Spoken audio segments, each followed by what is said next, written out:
The birth of the National Football League. Look back at the National Football League's humble origins in an Ohio auto dealership and its inaugural 1920 season. The 14 men huddled inside the Jordan and Hupnable automobile showroom in downtown Canton, Ohio, on the night of September 17, 1920, were finally ready to strike a deal. They had come to Ralph Hayes' dealership not in search of a new set of wheels, however, but a new professional football league to save them from themselves. By 1920, pro football remained thoroughly overshadowed by the college game and a bastion confined mostly to small Midwestern industrial cities. Even worse for team owners, they were bleeding cash because of soaring player salaries and intense bidding wars as they poached players from other squads. The owners of these independent pro teams coveted a strong league such as the one baseball had in order to gain more control over the sport and their finances. Hay, the owner of the reigning Ohio League champion Canton Bulldogs, had invited representatives from 3 other in-state teams to an organizational meeting at his showroom on August 20 where they agreed on a broad outline of a new association. According to the Canton Evening Repository, the goal of the new venture would be to raise the standard of professional football in every way possible, to eliminate bidding for players between rival clubs and to secure cooperation in the formation of schedules. Jim Thorpe, first president of the UPFA, during his playing days with the Canton Bulldogs, nearly a month later, a deal was ready to be struck. Hay gathered representatives from 11 professional football clubs sprinkled across Ohio, Illinois, Indiana and New York: Akron Pros, Canton Bulldogs, Cleveland Indians, Dayton Triangles, Decatur Stollies, Hammond Pros, Massillon Tigers, Muncie Flyers, Racine Cardinals, Rochester Jeffersons and Rock Island Independents. So unfamiliar were the teams that even the meeting minutes mistakenly listed the Cardinals, who played home games at Normal Park on Chicago's Racine Avenue, as being from the Wisconsin city of the same name. Unable to squeeze into Hayes' office on the steamy night, the football pioneers, including Jim Thorpe and George Hollis, sat on the running boards and fenders of the $3,000 cars on the showroom floor and grabbed cold beer bottles from an icy bucket as they hammered out an agreement. According to the meeting minutes typed on the letterhead of the Akron professional football team,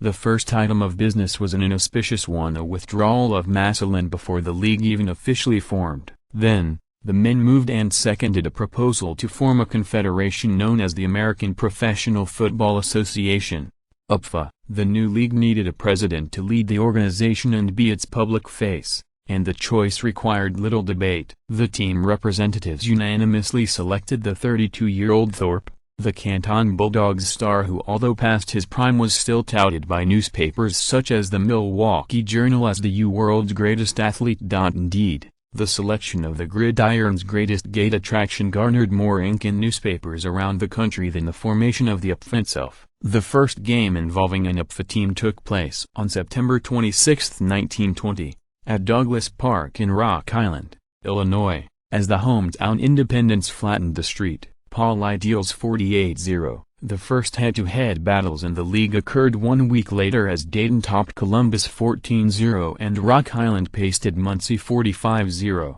1920 Dayton Triangles. While the gridiron dimensions were the same in 1920 as today, the pro game itself was quite different. Forward passes were rare, coaching from the sidelines was prohibited and players competed on both offense and defense. Money was so tight that Hollis carried equipment, wrote press releases, sold tickets, taped ankles, played and coached for the Decatur club. As opposed to today's standard 16-game schedule, clubs in 1920 scheduled their own opponents and could play non-league and even college squads that counted toward their records. With no established guidelines, the number of games played and the quality of opponents scheduled by UPFA teams varied, and the league did not maintain official standings. The Buffalo All-Americans, Chicago Tigers, Columbus Panhandles and Detroit Heralds joined the league before the end of the season, raising the total number of teams to 14, but the inaugural season was a struggle. Games received little attention from the fans and even less from the press. According to Robert W. Peterson's book O Pigskin,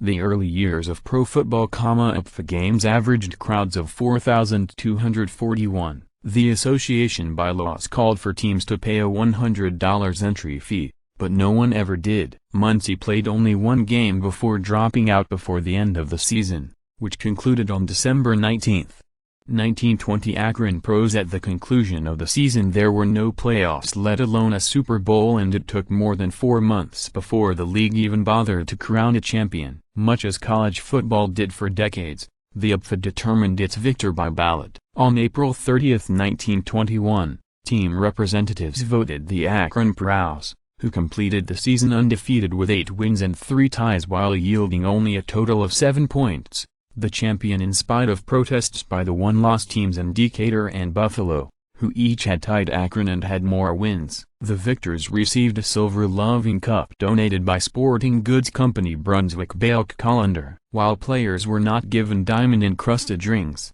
they did receive golden fobs in the shape of a football inscribed with the words "O World Champions." Needing a leader with greater business acumen, team owners replaced Thorpe with Columbus Panhandle's owner Joe Carr, and in 1922, the UPFA rebranded itself as the National Football League. While the 20s roared, the NFL sputtered. College football remained king, drawing crowds as big as 100,000, while NFL franchises came and went. Only after the signing of college phenom Red Grange in 1925 did pro football begin to increase in popularity. The NFL's first season was so quickly forgotten in the collective sports memory that the league's official record books listed the 1920 championship as undecided until the 1970s. The whereabouts of the Brunswick Balk Colander Cup, only given out that one time, are unknown. The legacy of 2 UPFA franchises continues on, however. The Racine Cardinals now play in Arizona, and the Decatur Stollies moved to Chicago in 1921 and changed their name to the Bears the following year. 10 UPFA players along with Carr are enshrined in the Pro Football Hall of Fame,